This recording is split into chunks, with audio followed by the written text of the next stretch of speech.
Mic check! Yeah, it's the good in the hood, and that's how we're gonna carry this thing. Y'all talking about the kids in Inner Harbor. Y'all went from 100 kids to 400 kids to 500 kids. If you had 500 kids down in Inner Harbor, y'all would have shut that shit down. 40 police couldn't have stopped 500 kids in Baltimore. Y'all remember the uprising and the riots. You had 500 kids with no direction, with no nothing. That means that they would have scattered and caused a whole lot more chaos. Y'all escalating this, trying to turn this into some Jim Crow shit. Like the Gen 6. Like the Central Park 7 or 5. You know what I'm saying? You keep regurgitating racism and Jim Crow fears. The fear of black youth. You feel me? So councilman, mayor, governor, police commissioner Harris. Y'all brung Harris here because he's going to do stop and frisk and zero tolerance. Y'all brung Harris here because he's going to clean up the city. You feel me? If y'all want to have a real conversation, then y'all need to talk about ending the war on drugs. Because y'all ain't got no jobs for the youth. Y'all ain't got nothing for us. All right? There was a scientific experiment about rats. All right? It was like 24 rats, and they put them in a maze. They had water in 4 corners and food in the middle. When those 24 rats started having babies, they started taking the resources away. And when they took the resources away, the rats started eating each other. You feel me? When the rats started eating each other, that's how they formed the ghetto. That's why we got food deserts. That's why we got chicken boxes in McDonald's instead of grocery stores. You feel me?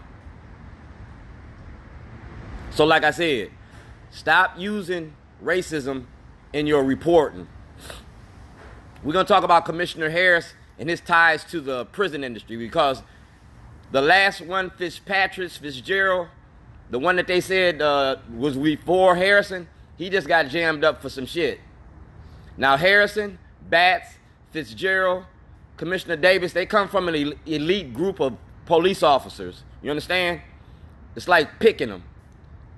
It's a clique of police officers, and y'all picking them. Y'all picking them to do stop and frisk and zero tolerance, and that's what he's doing. You just seen the other day, he's going to pay citizens to snitch on other citizens. You're going to get somebody hurt doing that shit. That's not the citizen's job.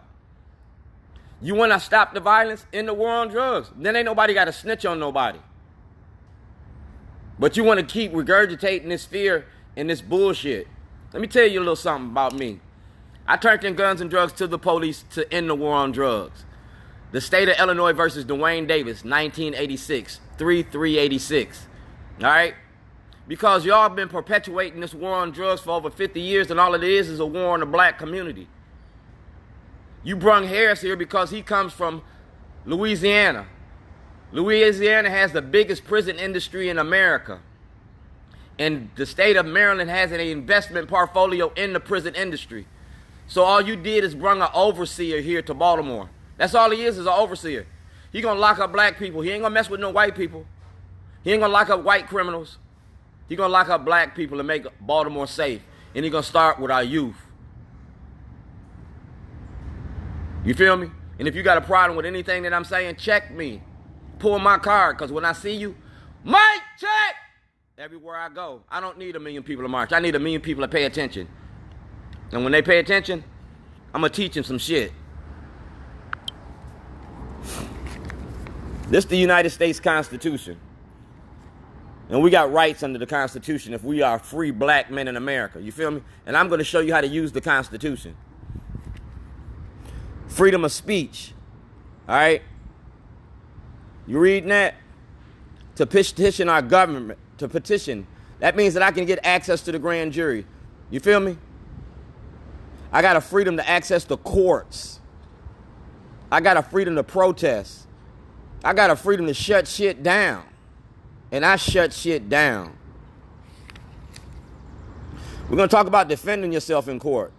The right for people to feel secure in their property. That means that you can't come in my house and take what belonged to me. You feel me? That means that you can't trump up charges and say that this is this and this is that. That means I got a right to address these issues in a court of law. 4th Amendment, 5th Amendment. No person shall be held. You feel me? You reading this shit? Because if you're an American, that means that these rights belong to you, whether you black, white, red, yellow, or green. If you're an American, you get to enjoy these rights. You feel me? But they use the 13th Amendment on us. You feel me?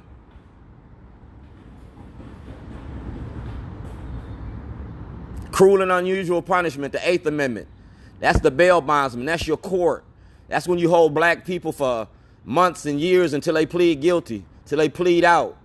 You feel me? We're going to attack the courts and go after the courts.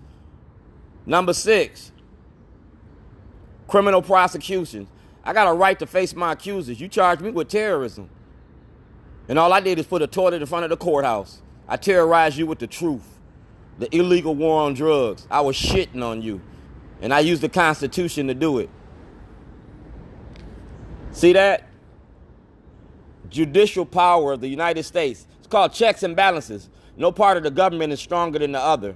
You use your courts to incarcerate Black Baltimore, Black Baltimore City, Black Baltimore County. You use Shellenberger and Mosby to do it. You use your war on drugs to justify it. Dog, check this out. I'm going to use it to free me. Right here, the 13th Amendment. You reading that? Neither slavery nor involuntary servitude. You reading that? That's what incarcerates us. But it don't work on white people because you ain't locking white people up.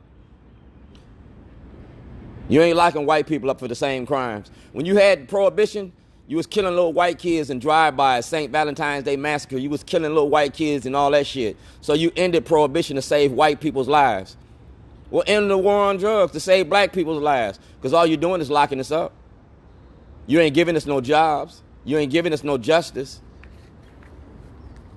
2019, we're going to get justice, and it ain't going to be just us. I need a lawyer. I need a lawyer to file a class action lawsuit. I want to file a class action lawsuit on the war on drugs and the racism in the courts. I'm going after your money. I'm going after your money. I'm going to sue the shit out of you. I'm going to be Thurgood Marshall on your ass. I'm going to sue you. Book, movie, lawsuit. The movie's called Letters Design. The book is called The Minority Report. The book is called Yes, I Am Dred Scott. I got all my ducks lined up. So when I see you in public, when I check you, I'm going to pull your card. And I'm going to pull out them green cards. And I'm not an immigrant. I'm a United States citizen. An honorably discharged veteran of this United States Navy. When you see me, better respect me. On December the 11th in 2006, I buried my son. Y'all need to go look at that video. Because I said if you don't give me my respect, I'm going to take my respect. And I'm going to take what belongs to me. Mike, check! See you at taxpayers night. You owe me $2.6 million. I'm coming for what belonged to me. I don't need 1 million people to march. I need 1 million people to pay attention. You stuck me up, I'm going to stick you up without a gun. I'm going to put that camera in your face and I'm going to watch you run.